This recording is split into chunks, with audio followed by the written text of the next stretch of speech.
Et puis on va finir ce journal en musique, hein. Ça donne un peu la pêche le bon matin. Le Festival interceltique de Lorient qui fait vraiment le plein de visiteurs, hein. La 52e édition a démarré vendredi et tout le week-end, ce sont des milliers de festivaliers qui s'y sont pressés.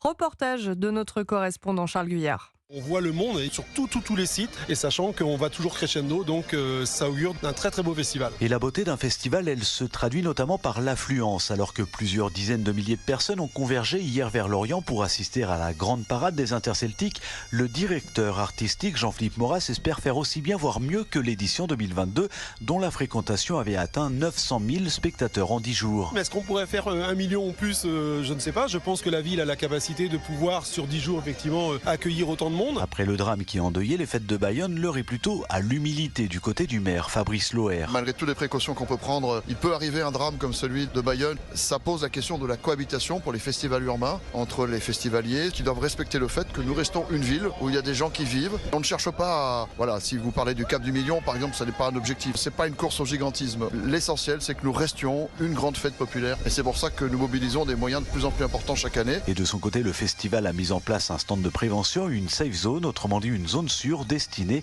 aux spectateurs se sentant en insécurité. Le festival interceltique qui se poursuit à Lorient jusqu'à dimanche.